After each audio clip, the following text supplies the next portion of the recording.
Supertruck Series. Put these caps in close quarters and watch the fight break out. Please, Tire, don't go flat out on the outside of that. Fight for the lead, fight for the title. In America's hottest news series, close finishes are the rule. And the guys who win the races have found themselves in one of the closest point battles anywhere in racing. Watch closely. This is going to get good. Tempted to get closer to your TV set? I'd say go for it. We're at Indianapolis Raceway Park for the action-packed trading cards 150, the NASCAR Supertruck Series, coming here on a hot and humid August night. How hot is it? Well, there are the statistics. It is hot, it is humid, and it is a huge week for motorsports in Indiana. The Brickyard 400, of course, has everybody's attention. I'm Dave Despain. We're here live tonight for an exciting preliminary. You've already seen the Silver Crown cars from last night. Now we have the trucks tomorrow night, the Busch Grand National action, then the big finale, the Winston Cup cars at the Brickyard. How big a weekend is it? Will you look at the team of talent we have assembled for the truck race? We have the big guy himself, Benny Parsons, and Ned Jarrett. Both the guys are here tonight. Hey, I tell you, when they bring the trucks to town and they're close by, I want to come and see them. Ben, he wasn't referring to you about being big. It's a big sport. It is a big sport, and I'm a little bit large as well. But I tell you what, Ned, I've watched every truck race this year. I've been thoroughly entertained. You worked a couple races. They are fantastic. Oh, they really are. I'm a pickup truck man myself, and I love to see these things run. And I had the privilege of working that close finish at the Colorado International Speedway between Butch Miller and Skinner, and we could see that kind of a run here tonight because these guys are pumped up to run on this track. And we talk about big Bill France Jr.'s year, Gary Nelson's year. All the folks in NASCAR are here checking these trucks out. Everybody who matters is here, including you watching it live on ESPN. And what we're watching is a terrific battle for the championship. A different point leader after each of the last 5 races. Check it out. Louisville, Mike Skinner wins the race and leads the points. But the next time out, Bristol, Skinner has a bad race. Miller takes over the lead with a 3rd place finish. Ruttman giving Ford their first win of the year. Milwaukee, Skinner wins the race, but Ruttman with 6th place takes over the point lead. We move on to Colorado, the photo finish. Miller wins the closest race yet, but Skinner with 2nd gets the point lead. And last weekend, first time ever on a road course, Hornaday wins it, but he's still 4th in the points. Check it out, just 38 points from 1st to 4th, and the point leader of the week, Joe Ruttman, is standing by with our pit reporter, Marty Reid. You guys mentioned how important this race is. Give you an idea, the man who's atop the points right now, Joe Ruttman, gave up practice and qualifying at the Brickyard today. And Joe, I got to ask you, that's a bit of a gamble on both parts. Well, Marty, that's true, but the trucks are very, very important to me, and it was a shame that the confliction with the scheduling of practice and qualifying, that there was no way we could get it done. But this is my primary focus right now, is the trucks. It might not look like it's starting back this far, but it's very, very important that we finish well in all these races and get as much test time in as we possibly can. Well, he mentioned where he's starting. He is going to be 11th on this starting grid, guys, so he does have a bit of a ways to go to the front.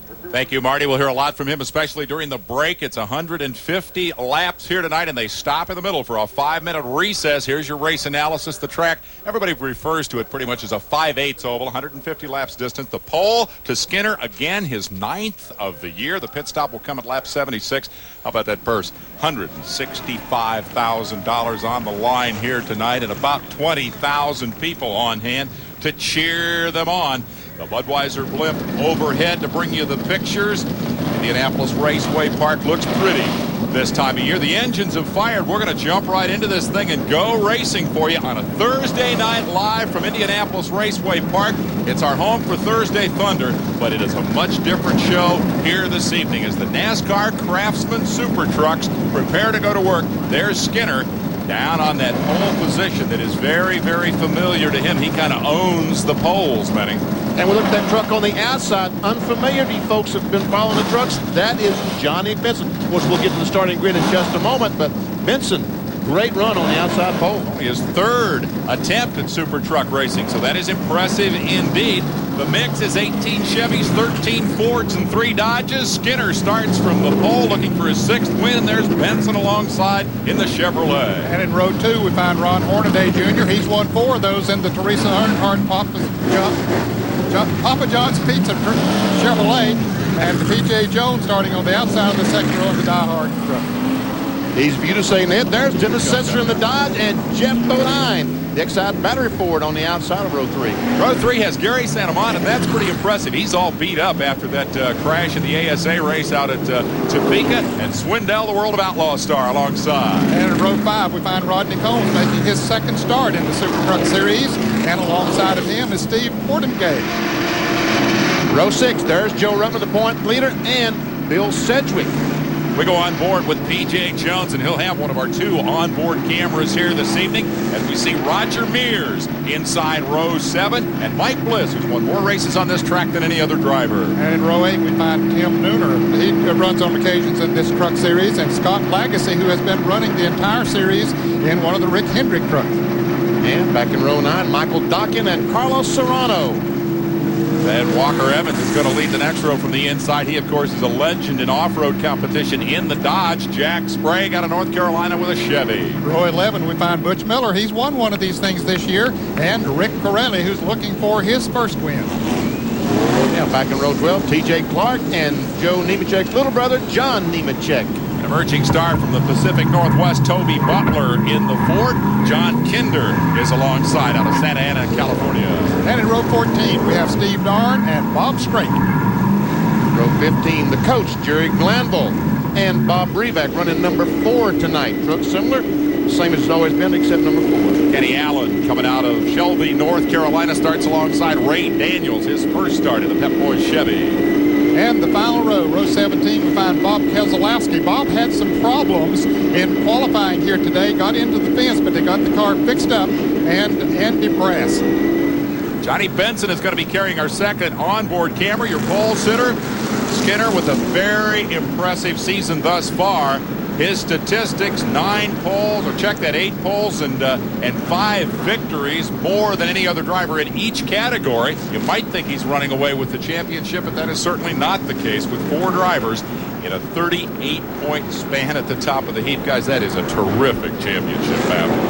And it could tighten up. Well, it's hard to imagine it could tighten up much more here tonight, but those points are very, very important. There's Butch Miller, the 98, the Rebestos truck, another guy that usually runs very, very well in the trucks, and he told me the 2 worst laps he had here today was his qualifying laps. Yeah, he'll come through the field for sure. Look at that average finish, 5.5. Seems like he's always third in these deals when he doesn't have trouble. And he's won on this racetrack before. He won the Busch Grand National race back here. I think it was 86, if memory serves. Certainly knows his way around, and I think a track that handling counts so much, Butch Miller is good on it, and certainly that is a key factor getting around this racetrack. Now the back of P.J. Jones' truck as we get through what may be the last warm-up lap here. I can't see that far, Benny. The pace truck lights are on or off. We're getting ready to go here, aren't we? We're going racing in just about a half lap. The Die Hard truck weaving back and forth, getting ready. Lots of folks in the grandstands. We're tickled to death that you are tuned in, and what an incredible racing week it is in Indianapolis, Indiana. And if past history is any indication, this show right here may be the most spectacular of the bunch. The green flag awaits. Alan Porter looks him over as Skinner sets him up on the bottom. Wonder if that's going to be better than on the top. Benson gets to the gas quickly, gets a little sideways, and we're underway. Wow, right over the tread cam. I love it. And listen to him. And Skinner, even though he was on the inside, sometimes that's not the preferred spot here at Raceway Park, but he was able to take the lead in 40 truck. Trouble immediately for the number 40 truck. Carlos Serrano touched the wall on the first lap. Apparently not a whole lot of damage as Skinner leads him into lap 2. Hornaday has taken over the second spot. Ron Hornaday coming off the win on the road course. Moving up to challenge his nemesis. There's PJ in 4th. Jeff Bodine hot on his wheels. Well, PJ, I saw his dad Carnelli down in the pits here to cheer him on. Told me that Pace was just doing wonderful. So that was good news. There we see PJ looking back at Jeff Bodine. And I think that's Dennis Setzer in the Dodge truck behind Bodine. Single file for the moment. Let's talk about the passing opportunities, guys. You've seen a lot of Busch Grand National races here. What's the best way to get it done? Not an easy track to pass at all. It's not an easy track, and I think the fast cars are going to run a little bit high, so you're going to have to try to get underneath them. And right here is a spot that we've seen a lot of passing, David, as we see Dennis Setzer trying to get on the inside of Jeff Bodine. If you get a good run off of turn 2, then you might be able to get up the side of him and just outbreak him going into number 3. Not a whole lot different deal than you see in the open wheel cars. There's Roger Mears, who rushed the wall pretty good in practice. They got that truck back in ship shape, and he's out there trying to pick up a spot. Mears best known for his off-road competition. A lot of the guys from the off-road world have come over to the Supertruck Series. In fact, these drivers have come from every imaginable racing discipline. And there's Miller trying to make a move on Mears. Let's see if it'll work as he goes down to the inside, tries to get the nose alongside, but they hit turn 3. He just runs out of racetrack. Just could not get that grip coming off the corner. He needed to get alongside. He's trying it once again, and again it fails. That boy can make the bottom work, though, just about any racetrack he goes to, can he? If it can work, if a truck or a vehicle of any sort works on the bottom, Butch Miller can't make it work. There he is with that nose under there. The top 10 trucks have pulled away from the 11th place truck, which is currently the Mike Bliss truck. Yeah. Bliss was catching up to didn't qualify very well. The 4th truck in that line you're watching is the High Plains drifter, Rick Corelli, and he's been trying to make a move. Miller seems for the moment to have dropped back a spot. Now here he comes up alongside, and he's got the pass, and that's how you make it work. Just like Ned Jarrett said, that's why they call these guys expert analysts. And meanwhile, there goes Corelli. He got that spot as well. So time to start making your moves. 150 laps with a break in the middle. There's not a lot of strategy in this deal. You pretty well got to get the pedal down, don't you, boys? There we see Joe's little brother, John Nemechek, in the silver truck, the Delco truck this weekend. Joe Sedgwick, and Sedgwick is losing spots. And I'm sure their spotters are telling him, hey, that front group of trucks are taking off. They're already about a half a lap ahead of you, so you need to go. And I'm sure that's one reason Butch Middle. There he goes on the outside, making a good pass on the outside of Sedgwick, because his truck is apparently not working too good. No, something's wrong with Sedgwick's truck, and I'm not sure exactly what it is. That side-by-side battle continues between Sedgwick and Miller, and now Miller's going to tuck in behind as they work their way into the traffic. In fact, Sedgwick's dropped off pretty dramatically. This is where the action has been thus far, as up front it's been a Mike Skinner showcase. He's got about a 5-6 truck lead as they come across start-finish with Hornaday, his nemesis, hot on his rear deck. We'll take a quick break and come back with more. We're live from Indianapolis Raceway Park. 50 and a lot of smoke here. We're under yellow. Bill Sedgwick has stopped under yellow. That car was smoking before the yellow came out, but in reality the caution is for John Kinder, who went up in a big puff of smoke. And that happened right along the front straightaway, brought out the yellow flag. Marty Reid perhaps has more on the problem with number 75. Well, guys, you can see them thrashing at the back end of the car. They are changing the fuel filter. In fact, I've got the old one right here in my hand, and it looks to be okay, but it's not doing the job. The motor was cutting in and out. They think this is the problem. If this isn't it, it could be electrical, and it could be very serious. Neither of those, though, would cause the truck to smoke. Exactly, and the truck was, in fact, smoking before we went in the pits. Perhaps we have not heard all of that story. Anyway, we're under yellow.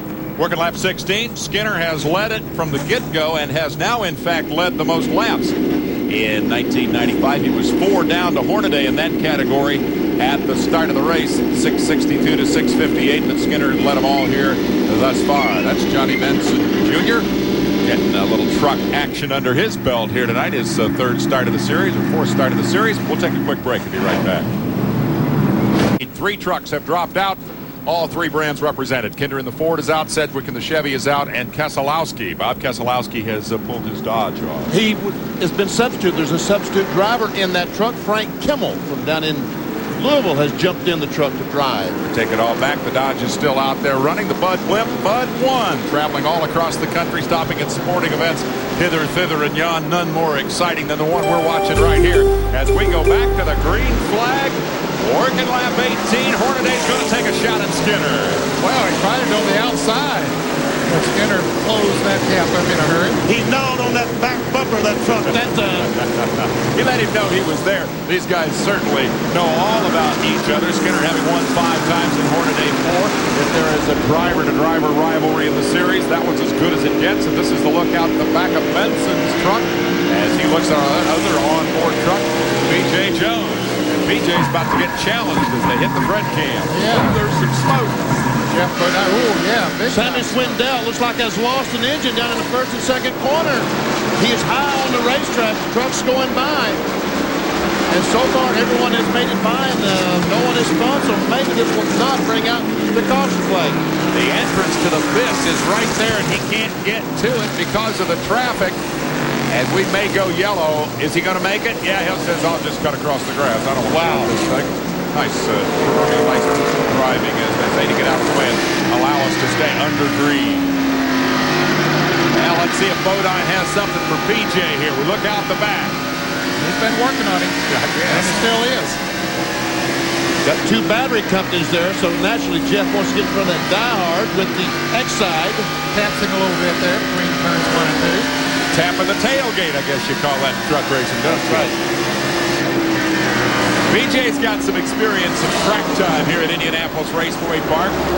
Remember the Silver Crown race a year ago this week? He and Bliss had at it big time. Bliss beat him by a couple of car lengths.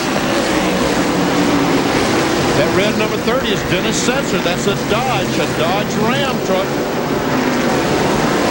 Now when you're Bodine, do you race the guy in front of you, or do you race with your mirrors and try to keep Setzer back there? Got to do a little bit of both in that situation. He's more concerned about the man in front of him. Yeah, exactly. Now I think right now he's racing P.J. Jones, and Setzer will just have to land wherever he can. Bodine likes this truck deal for a lot of reasons. He likes being an owner, he likes being a driver, and he also sees this as an opportunity to kind of bring his kids along in the racing game. Says that one of them might drive some later in the year. See Sammy Swindell jumped out of his truck and taking his helmet off, taking it up. That's a bad sound when they take that hat off. Yeah, that's a doggone good race driver who has had way more than his share of bad luck in this series. Those guys have really struggled this year. Best battle on the racetrack continues to be that PJ versus Bodine thing, but behind them we've got Mike Bliss making some noise. This is the race for 9th and 10th, and Bliss in that number 2 truck is hooked up in a little scuffle here with Portier in the 83, and behind him comes the number 24 of the road racer Legacy, and Ruttman trying to find a way through that gaggle of trucks and get to the front, knowing that his point lead hangs in the balance. Right in the back of that pack is Butch Miller. And of course, the car with the truck number 31 there is Jack Sprague. And probably the significant factor in that group of trucks would be that Miller has caught them from a fair distance back. So Miller now up into 13th from 15th, has picked up some positions and appears to be cutting some pretty decent lap times. And he tries to get under Sprague. I saw Butch down in the garage area just before the start of the race, and I said, how did you mess up qualifying so bad again?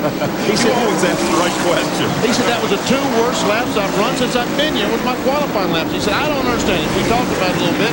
He just all of a sudden cannot qualify well. Let's get more on that Swindell story. Marty Reid.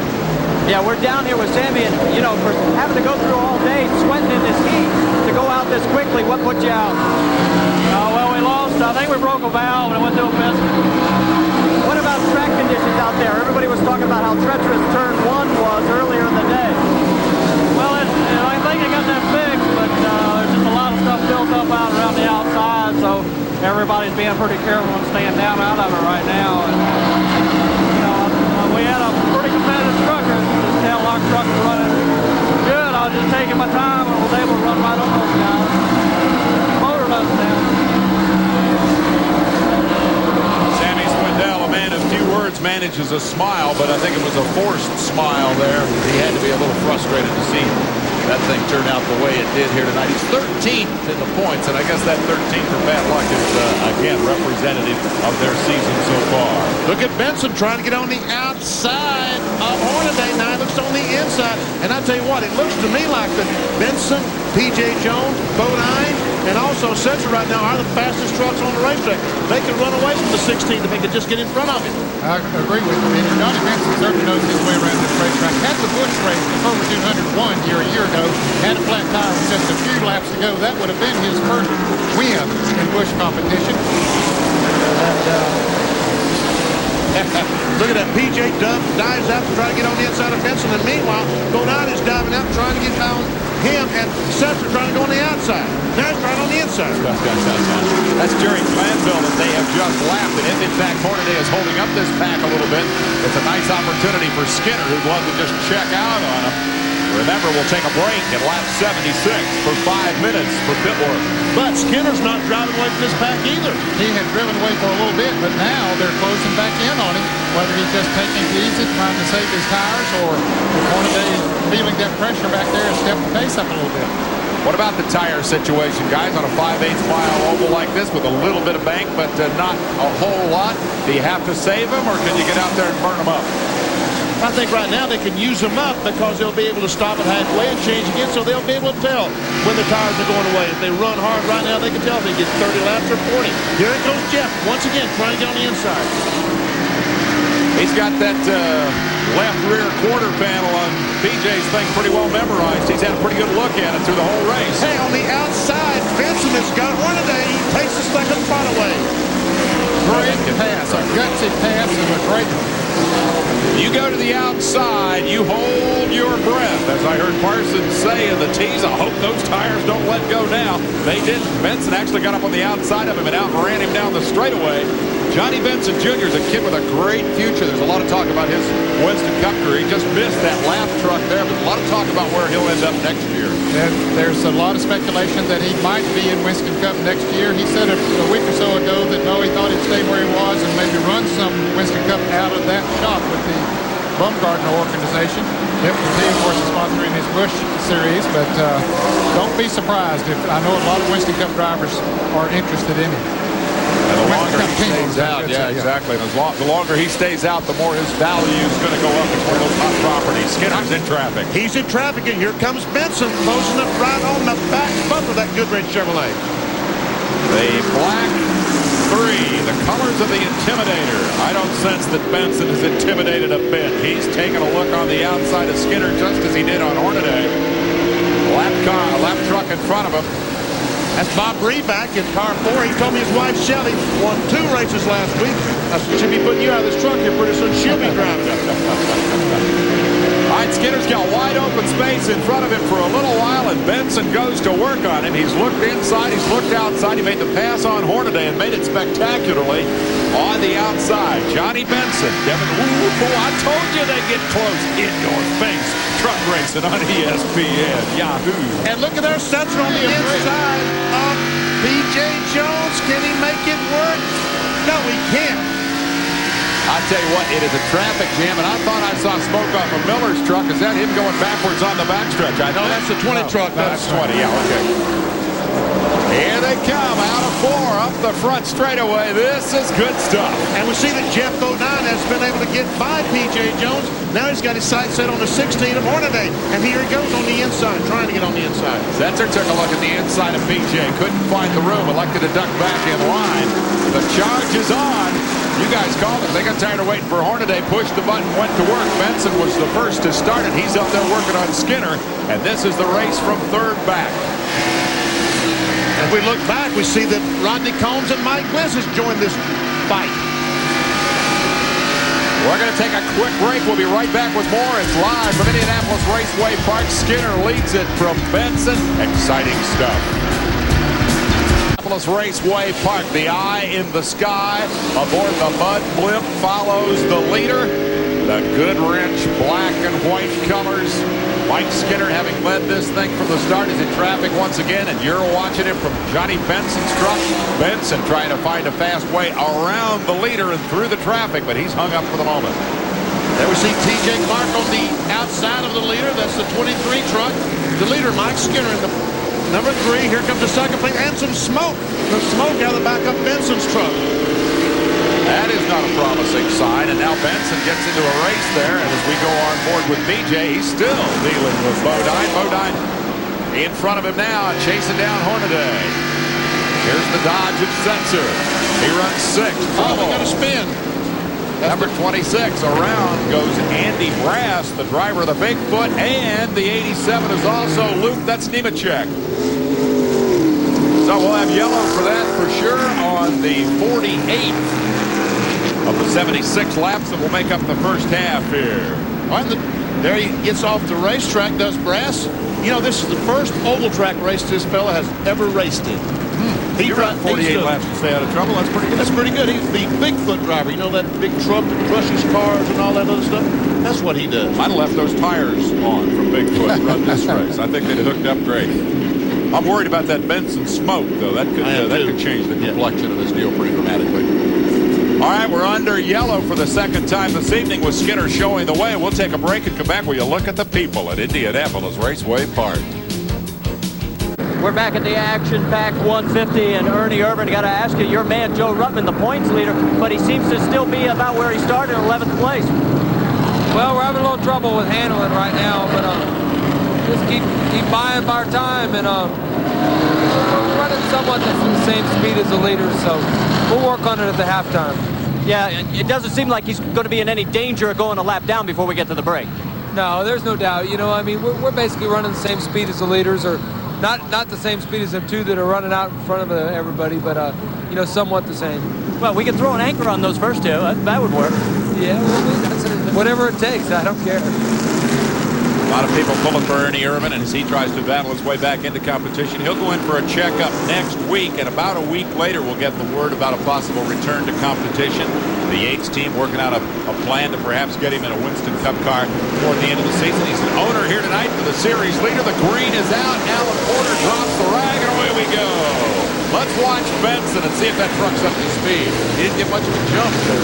No, he didn't. In fact, Mike Skinner got a good jump on him.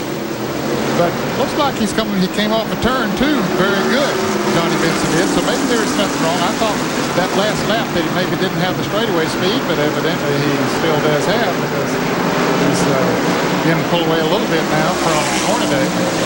Hornaday, the red truck, is third. Fourth is Bodine. Fifth is PJ. And then comes the lap truck of Meir. Sixth in line. Trouble.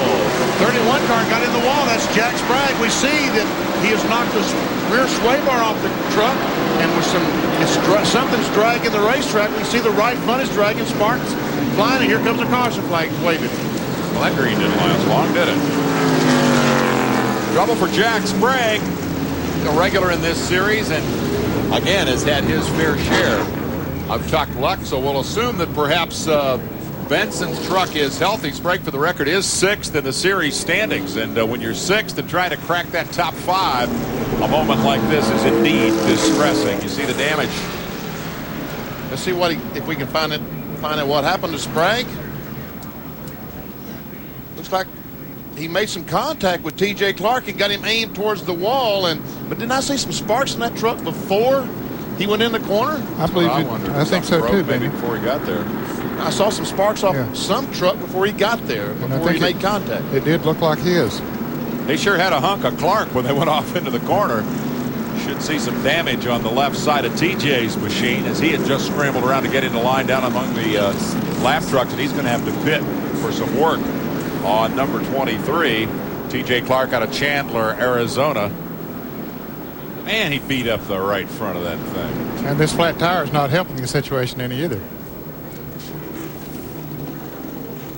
Okay. Well, now I wonder what. Well, maybe the right front tire was flat and he just couldn't steer. He didn't have a whole lot of steering to work with there. Right. We'll give him the benefit of the doubt. We'll assume that there was nothing controversial whatsoever about that, and he didn't go up there and take a shot at TJ, and we don't have anything from the replay that tells us otherwise. We do know they're going to need big hammers. Real big hammers. Marty Reid. Yeah, the right front corner has really been in there, and this is going to be very costly to Jack and the team. It looks as though it might be repairable, though, from here.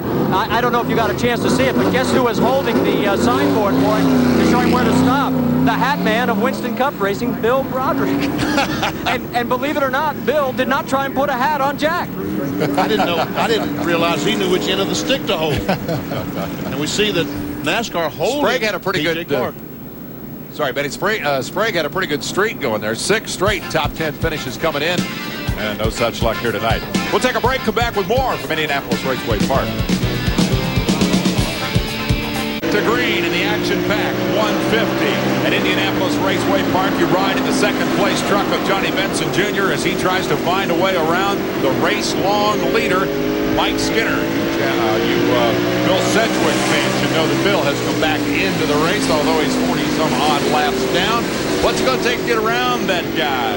Man, I don't know, but there's about 4 of them right behind trying their best to get by each other so they can get into that 3 truck with Skinner's. Now let's get a look at it. There's Hornaday in 3rd, Bodine sitting there in 4th. PJ's been 5th pretty much since Bodine passed him to take over that 4th spot that he had in qualifying. And those 5 are trying to get away from the rest of this pack. Benson's truck looks like it's working pretty well. The hands on the steering wheel are always the clue, aren't they, guys? Now we're going in turn 3. Well, how smooth is that, Ned? That is smooth. That truck is working. Has a good chassis under him here tonight. Doesn't have to fight that wheel too much. That smoke we saw earlier has not developed into a problem. We've not seen much of it since. There's still a little there, though. Hey, P.J. Jones, something is wrong with the diehard truck. He's slow coming off the corner. He moves down to the inside, and all the trucks go by. Man, I tell you, they were making some funny noises. Sounds like an ignition problem on that truck. Oh, it's a tough break. He had one of his better runs of the year going here tonight. PJ, a hot property in motorsports. A lot of people think he'll have the IndyCar career coming, of course, but he's opted for this Supertruck deal and came in with high hopes and the perfect number, but fortune has not backed him up here. He's had more than his share. I guess crashes, many of them not his fault, have been his biggest difficulty, but tonight it's mechanical, perhaps electrical, and he has dropped from 5th spot. And that's going to move the Dodge of Strega up one position. 3 DNFs in the last 4 races for the number 1 truck of P.J. Jones. There we see the first 5 trucks. Skinner. There we see. Now we're back to the 6th place truck of Rodney Combs. That's the 43. And Mike Bliss in the 2 truck. Bliss has moved up nicely from his qualifying position, and he's done it with patience. Made a lot of fuss about all his experience on this racetrack. 9 victories here in the open wheel competition, the sprints and the midgets and the Silver Crown cars. He knows the way around, and he's working on Combs. Currently running in 7th spots. That's 6th and 7th, the battle that we're following. The passing line is a whole lot different in a big, wide, heavy truck than it is in one of those nimble little open wheel cars. You don't see a lot of slide jobs in the trucks. We saw Sedgwick on the inside just a moment ago. Looks like that fuel filter did not fix his problem. Andy Brass down to the inside. Moving by on the outside is Mears after his crash in practice. Bliss continues to try to find a way around. Here's a young man committed to a career with NASCAR. He's alongside Combs. He gonna make it stick this time. He got up alongside the fender. Now It's quite good. Boy, thought he had him there. Rodney drives her deep on into turn 3. And Mike's got to try it again. He'll try to set him up. He'll try that same move again. Hope he can get just a little bit farther up as he start off the turn. And whoop, there's a lot of smoke coming out of the Benson truck as he slid high there. I don't think that's tire smoke, guys.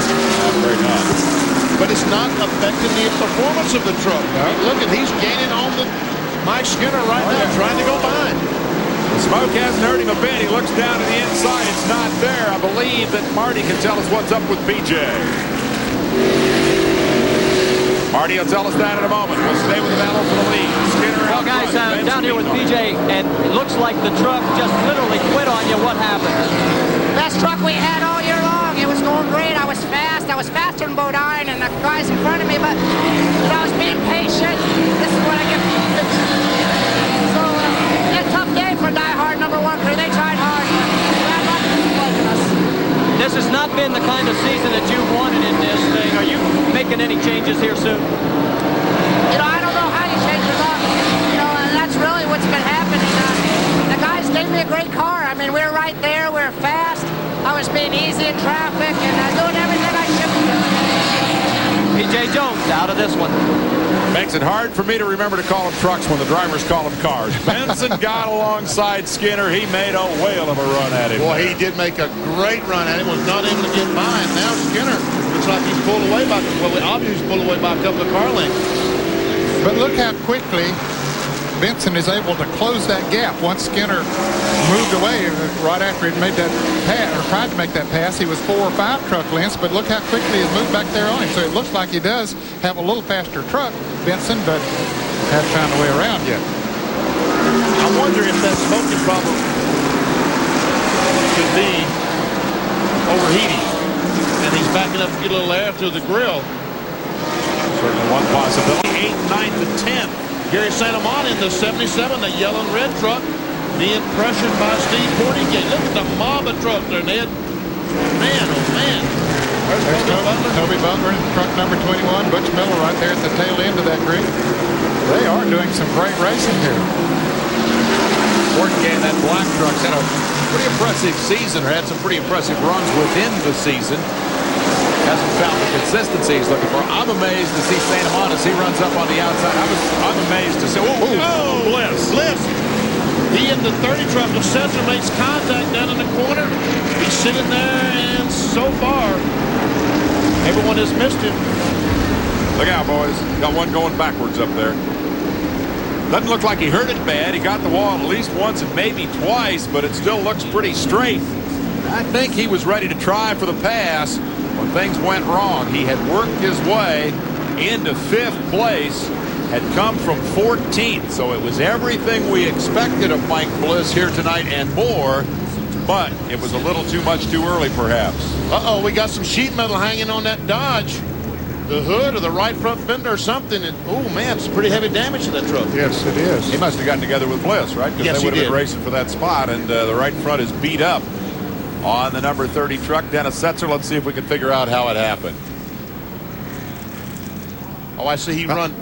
Bliss was trying to go by Jeff Bodine, and they made contact. He spun, and the 30 truck Setzer was just an innocent victim. Yes. Bliss spun right directly in front of him. But Bliss had already put Setzer away and was working on Bodine when the damage occurred for Setzer. Very impressive run. 14th to 5th on this racetrack, and that number of laps, pretty good run. Yep. Doesn't count for much when you stick it in the wall at the end of that run, though. Okay, guys, they're going to the break. We're only a few laps away from the planned break, but since we're so close to it, they will go to the break now. Big break for Bliss and Setzer. Yeah. They'll get the opportunity to fix it. We'll come back for recess right after this timeout. Indianapolis Raceway Park with the NASCAR Supertrucks by Craftsman is here. It's recess time, but it's not going to be any relaxation for Dennis Setzer's crew. They have gone to work in a hurry. Of course, he got into Mike Bliss when Bliss spun around. Here's the routine service on the leader. Skinner's led every lap. Let's go to Marty. He's with the leader. Yeah, we're down here in Mike Skinner's pit. Let me get the guys through here. He's already doing his debrief. They're trying to do everything. Remember, we're only doing 5 minutes here. Mike, so far, truck, everything running really strong. Yeah, the GM Goodwrench service truck's running pretty darn good right now. We're trying to figure out what to do at halftime here. We realize that those guys are going to work on theirs and probably get them a little bit better. And we're afraid to touch it and afraid not to. We'll just have to see what we decide here. We're going to get the tire engineer to look at these Goodyear tires here and see what we can do with it. What about the time when Johnny Benson almost got by you? Well, he just didn't have quite enough room there, and I don't think Johnny got into us on purpose there. He just trying to win. He's trying to do the same thing we are. Is this going to turn into a two-line track, or is this going to be the matter of the bravest winning the corner? I'll tell you in about 75 laps. You know what that means, guys? That means it's going to be survival of the bravest. Come on, let's go this way. We're going to go back to going to bypass Butch Miller and go to Ron Hornaday because he's in third place. And this is when you get your track duty pay. See if Ron's, well, we got the radio guys in here, but they're just finishing up, so I think we'll be all right. Ron running in third right now. As far as the truck, you got anything left for Skinner? I'm not going to say last time I said it, that didn't work. So this Papa John Chevrolet's running great, but little tight the first half. If we can loosen it up, we'd be pretty good. They're getting me from the middle off, and got to thank Del Teresa, Snap-on, everybody. Well, I know it doesn't feel it, but it is getting a little cooler out here. Can you go too far, though, if you loosen? Well, I can't feel it in here, but if it is, it'll be better for us. And with the change we're going to make right now, should help us. All right, good luck. That's it from here in pit lane, guys. The waction is still going fast and furious. We're afraid to touch it, and we're afraid not to. I like that line. Here's Bliss, who brought out the yellow just before the break. And that truck does not appear to be too badly damaged. But the damage is on the left side, don't you remember? Are you also blind? Remember he was sitting down there and hit him on the left side, Dave? You're right. I am blind. And I'm forgetful. What am I going to do when I get old like you? There's Bodine. This guy's been tough. That's a good truck. We've talked a lot about Benson, but that thing's been coming forward all night long. Really good truck. I think he might be one of the fastest out there, yes. Marty. Well, Steve, I got to ask you. Mike, I'm sorry. I'm doing my track sisters here. Are you guys going to be able to get this fixed and get back out there?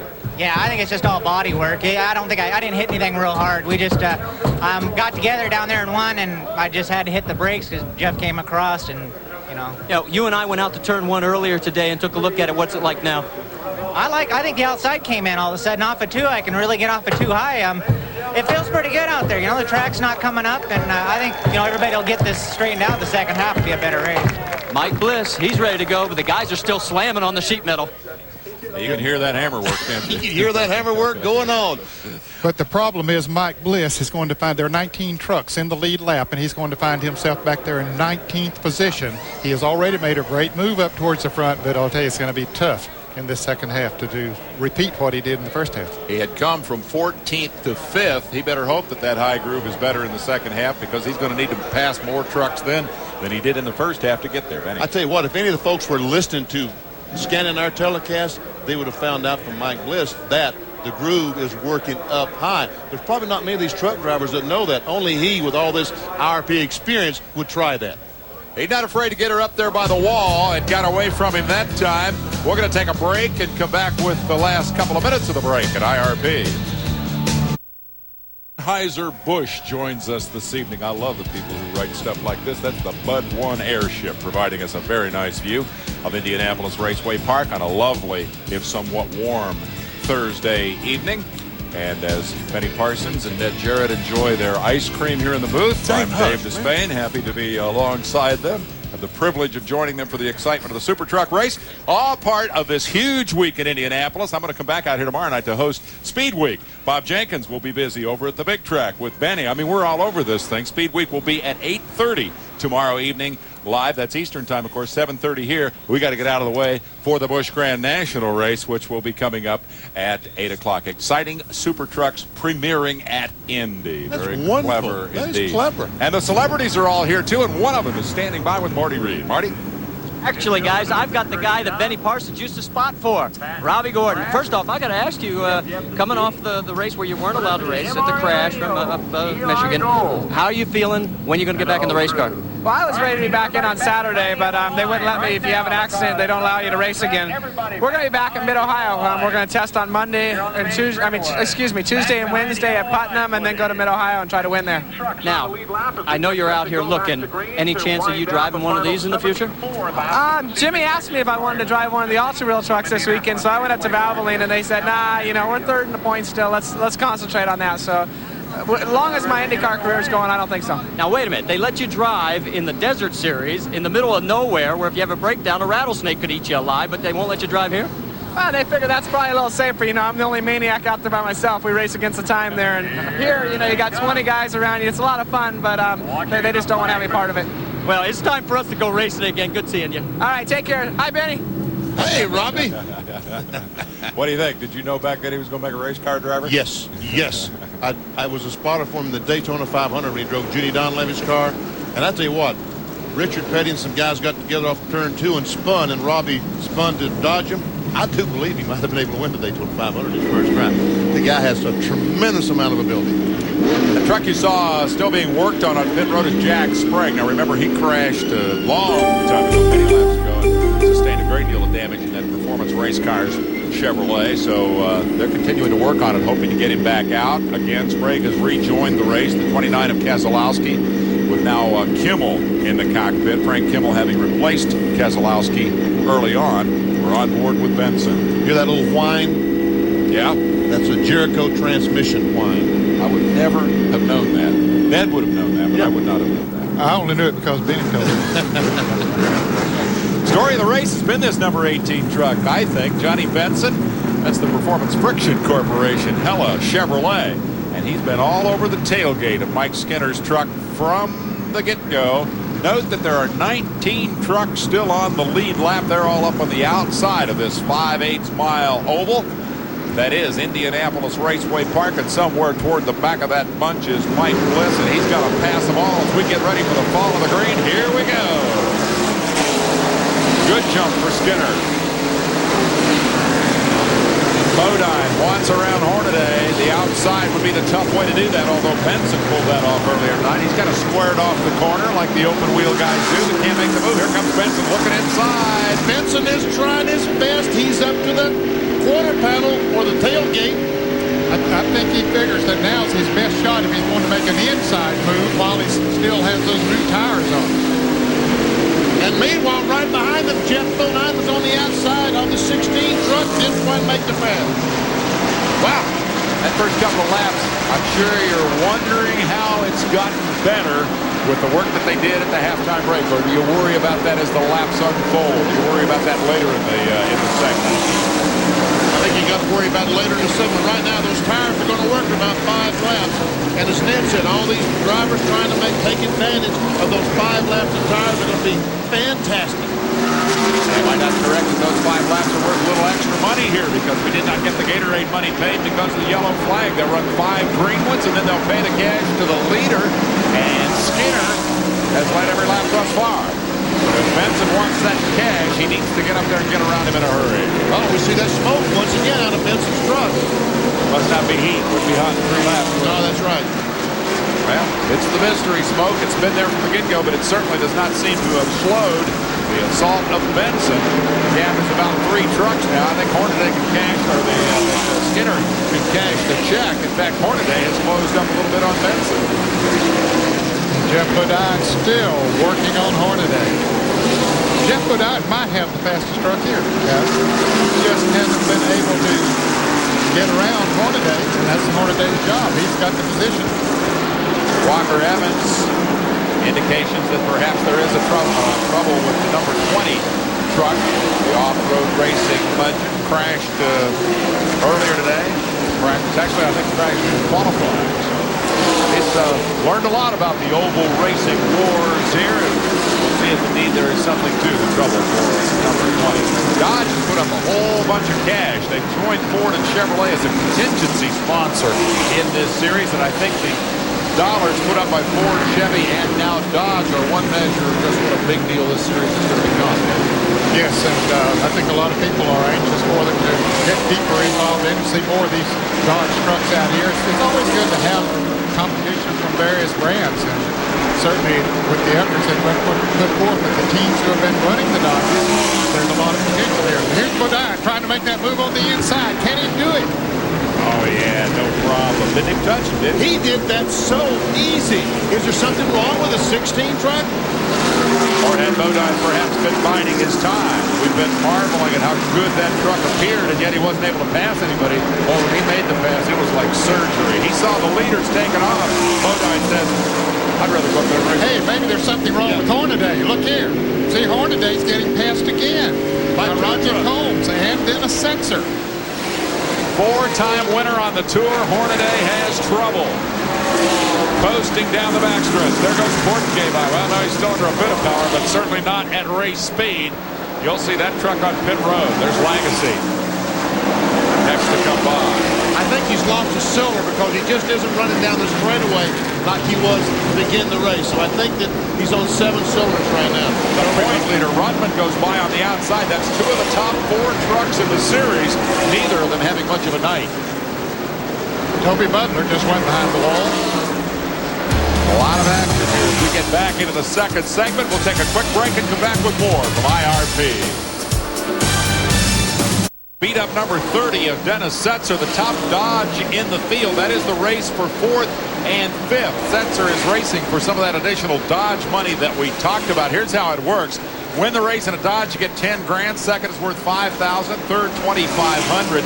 That was effective immediately following the announcement last week. Chrysler now having joined Ford and Chevrolet, who have had those kind of support programs since the inauguration of this NASCAR Supertruck Series by Craftsman. Meanwhile, it is a 3-truck breakaway for the lead. A combination, I think, of Hornaday's problem and Bodine's fast truck have put Bodine into third, coming after Benson, and I continue to see a little smoke there, I believe, as Benson sits in the middle of the sandwich. Skinner is the leader. And this thing, I don't know that we've seen the last of Bodine. I got a feeling he may have something for both these cats. Ben's had a fast truck all night long. And once again, we see Benson is smoking, but he's going while he's smoking. Let's see if we can find out more about that smoke. Marty Reid. Well, guys, we have talked to the crew, and they have said that they checked it during the mid-point break, and all it is some oil out of the breather in the overflow. And it happens in the corners, and it's nothing to worry about. They say it's okay. Did you see him drive up on the outside of Skinner? Yeah, and then he bumped Skinner, and Bodine bumped Benson, and they are going at it.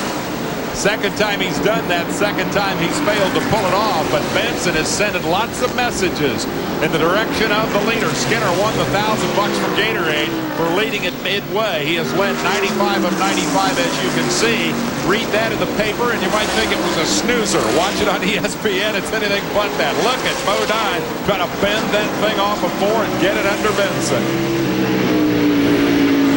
Johnny's given us a great ride with that on-truck camera here tonight. Right now, he doesn't even realize he has it on there.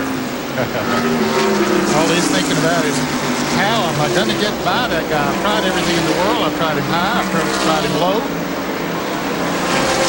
Skinner's a lot like the guy that, well, actually his wife owns the truck, but you recognize those Dale Earnhardt colors. He's a tough cat to pass. That's Richard Childress' truck.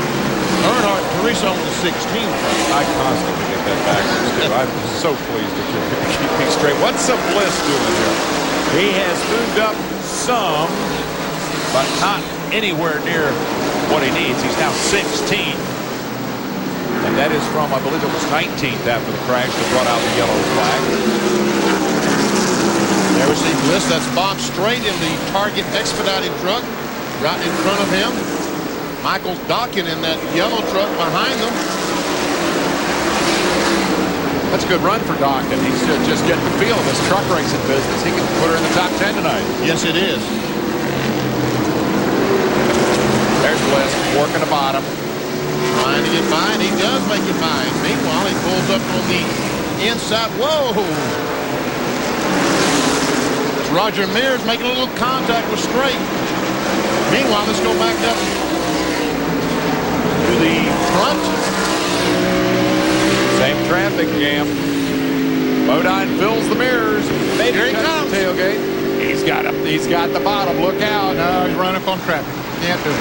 Kenny Allen in the 65 truck, the onset truck, was there, blocking Bodine's progress. Not intentionally, he was just there.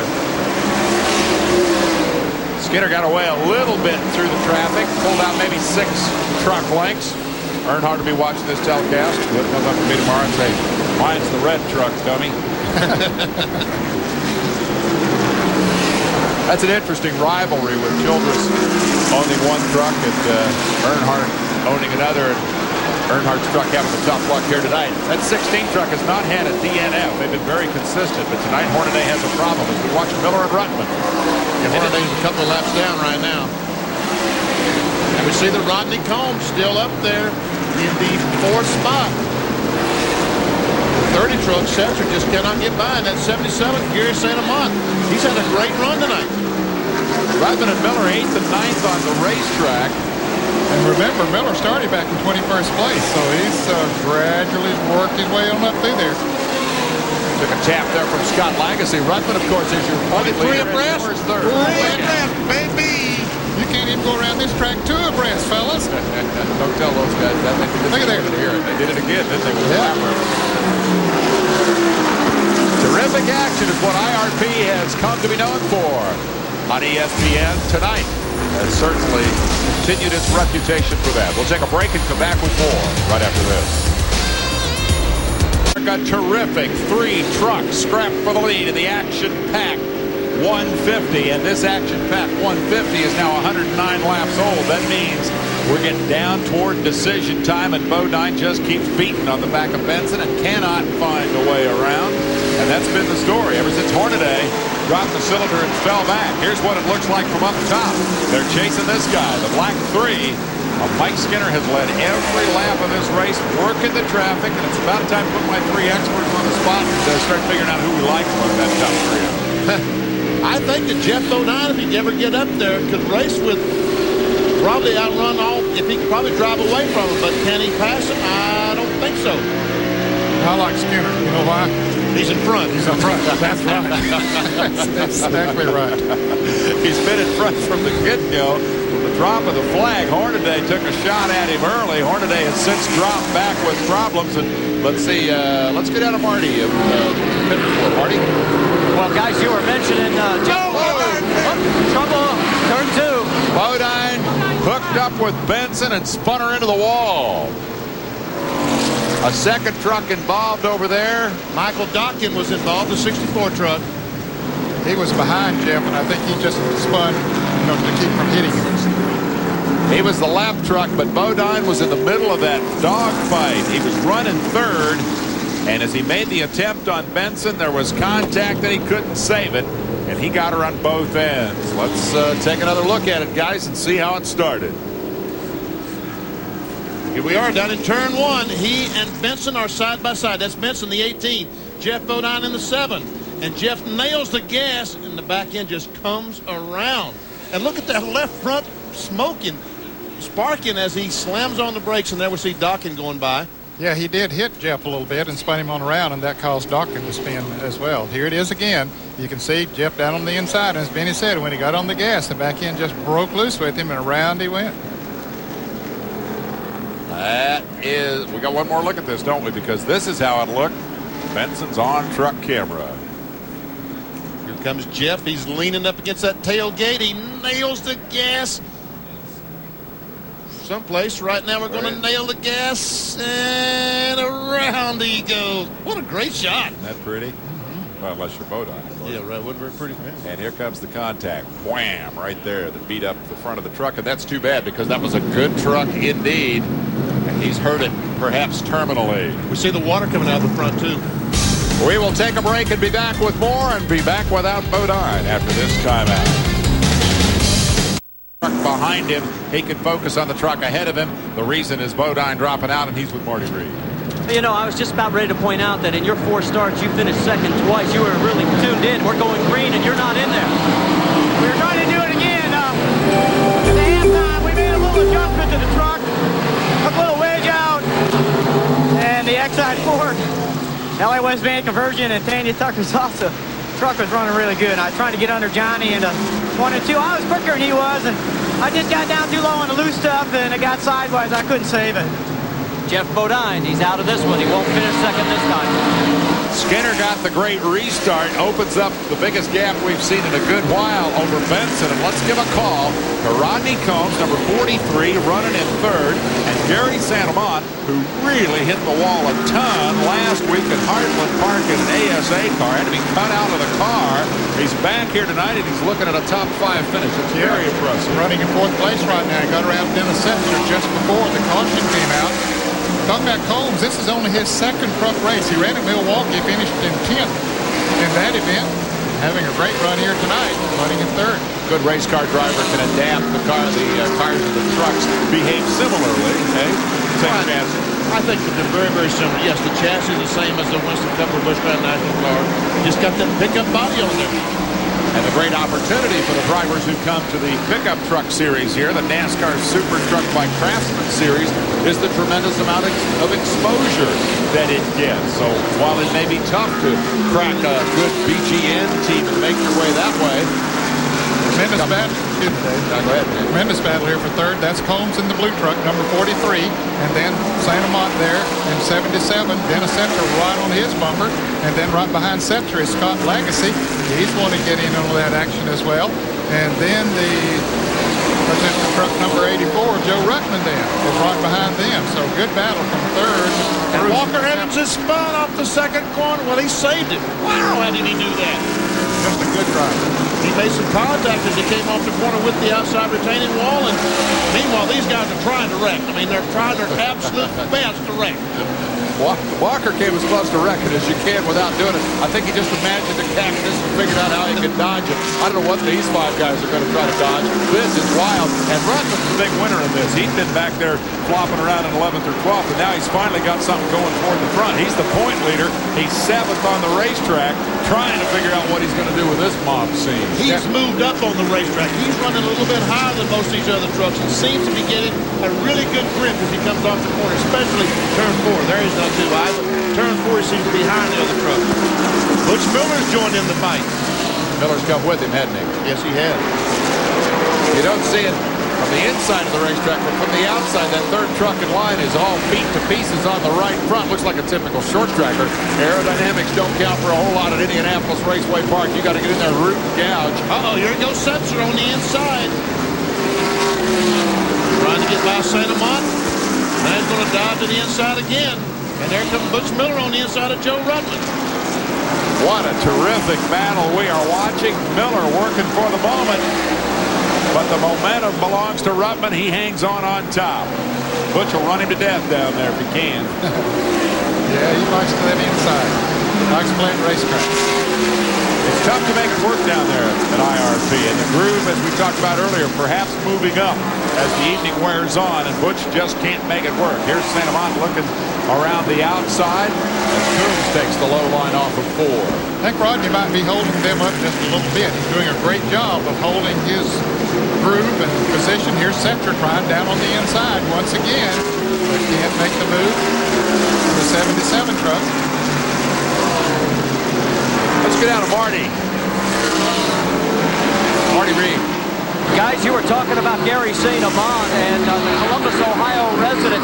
He credits the safety padding that they built in to protect his legs for him being able to be here. He is extremely sore tonight. He said up under his armpits, his kneecaps are swollen, his ankle on the left foot is swollen because it got rammed into the clutch.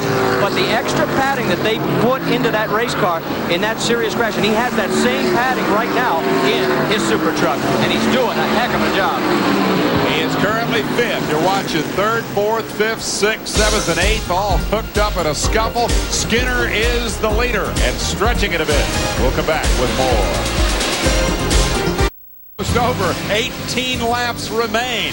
Side by side, Ruttman and Miller, 2 of the contenders for the championship, ranked 1st and 3rd respectively, continue to run in 7th and 8th spot at the tail end of a terrific battle that goes all the way up to the 3rd place driver, Rodney Combs. We've got some new faces at the front of the Supertruck Series lineup here this evening, and there they are. Combs looking with great pressure from St. Amant.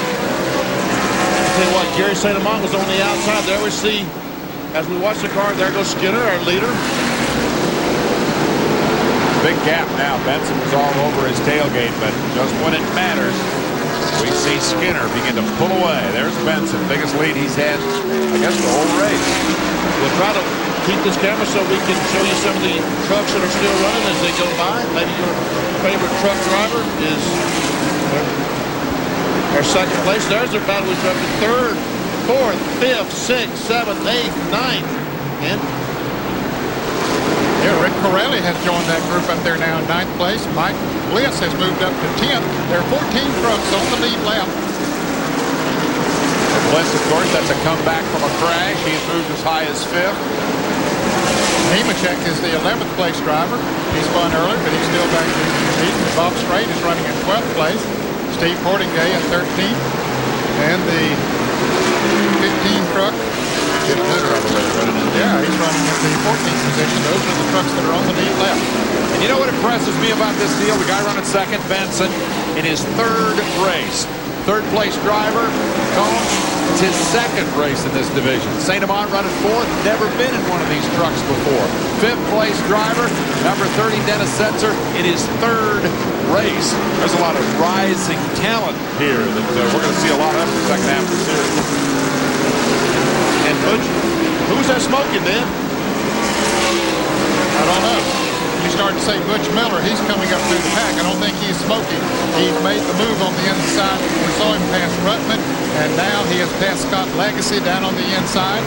So So Miller has moved up to the 6th position. He's put it to work. There you see him chasing Setzer down the backstretch. And for Butch Miller, see, in this situation with the point deal, Skinner back in 2nd spot, but only 3 points out. Skinner wins the race. Skinner takes the point lead. Miller and Ruttman are desperate for every truck they can pass on the racetrack because they want to get, remember, that's only 38 points from 1st to 4th in the series, and the 4th place guy, Hornaday, has trouble. He's out there limping around with a lame truck. So these guys have got to pass people in the, what is it now, 12 or so laps that remain.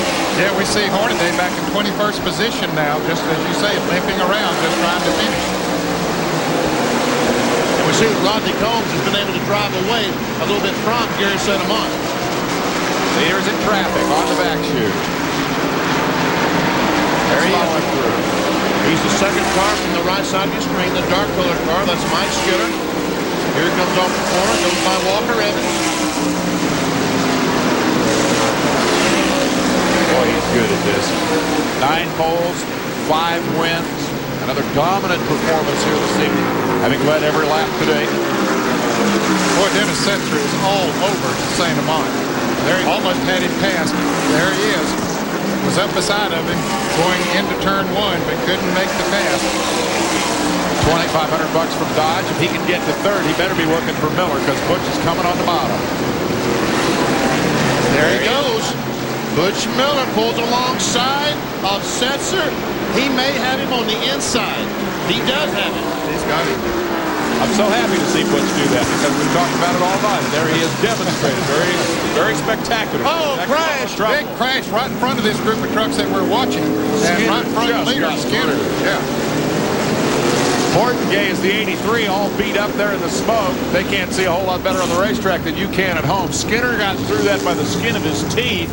But there are some beat-up trucks out there, including Brevac, who got into it big time. That's him sparking up on the outside. There's Portengay. Looks like he got the worst of it. More smoke than damage. I looked up and thought there must be 27 trucks involved in that ball of smoke down looked there. that way. Man, oh man, was there a lot of smoke. And it happened right in front of the leader and all that other pack of trucks that we were watching doing all that dicing around. They were coming up on it. And he wrinkled up his sponsor, Coffee Critic. Bent the coffee pot tonight big time. Let's see how Skinner... Portengay just comes off the corner exactly like Jeff Bodine, nail the gas, and he just nails the gas and tries to make the thing do a 360, but it does and goes up and bangs the wall. I'm thinking Skinner got touched in the back. He got to the brakes, and I think he may have gotten touched from behind. Doubt that would be significant with 8 laps to go, but one never knows. Peter Gammons, do bear with us. Baseball tonight, fans. Yes, it's coming. Peter's a patient fellow, and I'm sure is watching the race anyway. Let's take another look at this and see if we can figure out whether Skinner got tapped here, right? Right in the middle of all that smoke. If he did, it was by Bill Sedgwick in the 75 truck. It would not have been much of a hit. No, I don't think it was very hard. He's got the gloves off. Hoods up. There's the damage. I suspect that would not cause him to pull into the pits and say, guys, they paint it before we finish. Yeah, I think that damage came from when the Johnny Benson truck was on the outside of him back earlier on, and when they made contact coming off the corner. So I'll bet you're exactly right, because Sedgwick was dead behind him when he got to the brakes. So for Skinner, it's going to be a little short sprint to what may be a pretty easy victory here, but Benson will get one more shot at him, won't he? You'll see it when we come back. When the argument ends just as you come back, and you don't get to see how emotional this business is. A little discussion over track position here. Just for you folks at home. They started again. A replay. My truck was ahead of his truck. No, your truck is behind his truck. 5 laps to go when we get the green. And for Skinner, he's seen a bunch of Benson in his mirror tonight. I don't know, guys. It doesn't look to me, given that last green flag run, that Johnny's got the stuff, but I would certainly throw it open to a second opinion. That's the way it appeared to me, because Skinner had pulled away to a pretty good lead. I concur. There we see Chip Warren telling the Rick Corelli guys, look, you go behind the 24. I just told those guys, you go in front of the 6, now get back behind that 24. I couldn't convince the official, and obviously hadn't convinced Legacy either. 5 to go. We go green.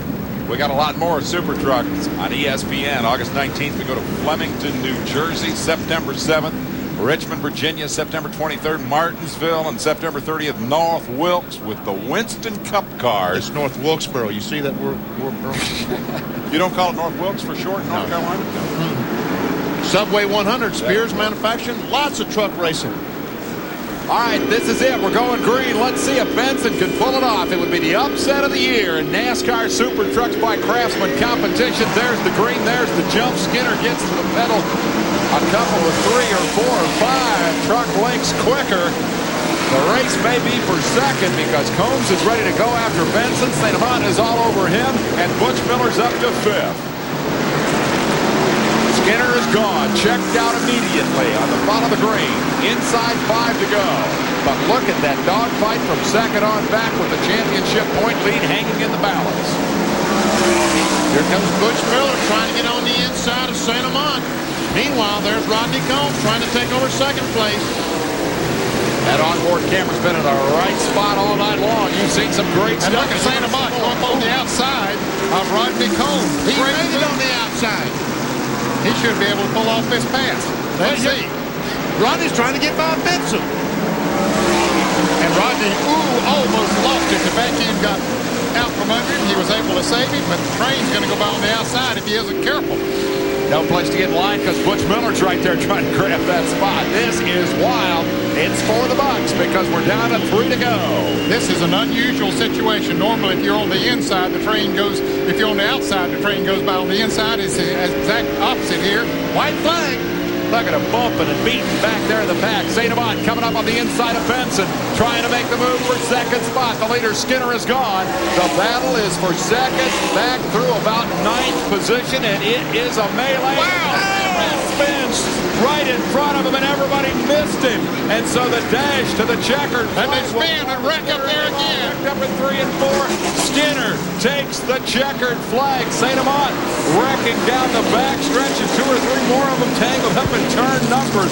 But before we got one on fire up there. Butch Miller, that's Butch Miller's Rebestos truck that's on fire up there in the corner. Wow, what a finish. Skinner has won it, and that's about 1/10 of the story. Here comes number 30 by. We'll have to get the finish position sorted out when this is over. He may have fallen as far as 6th for Dennis Setzer. Yeah, maybe a little farther back than that.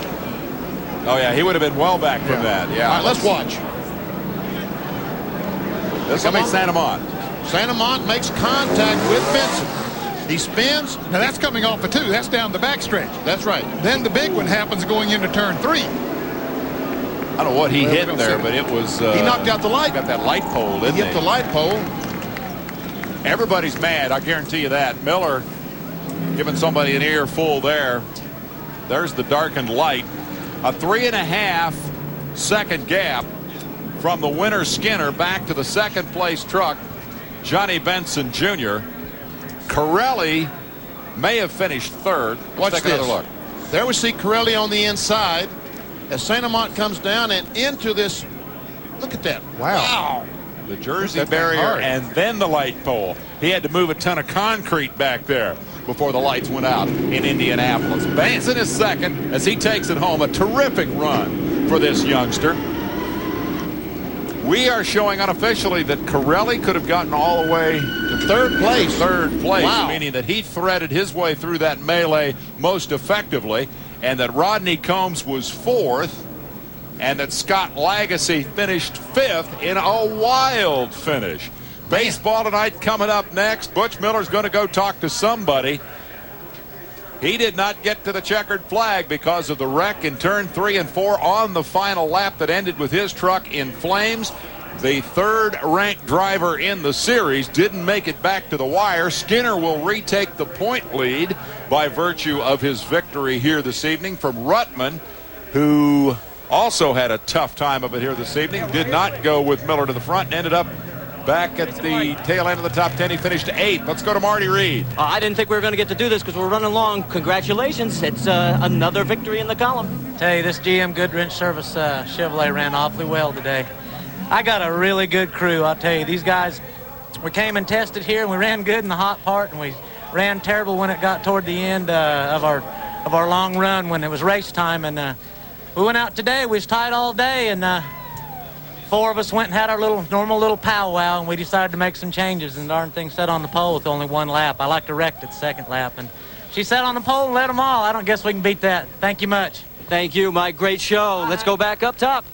Win the pole, lead every lap. That's a pretty good night at the office. Everybody behind him had a wild night. Benson comes home, the runner-up here this evening. The Indiana Festival of Speed continues. Second day qualifying tomorrow, live on ESPN, 3 o'clock Eastern Time, noon out on the left-hand coast. Speed Week tomorrow night, 8:30 from right here at Indianapolis Raceway Park. And that, of course, will be followed by the Busch Grand National Cars, the Kroger 200 at 9 Eastern Time. Benson will be back with Little and the rest.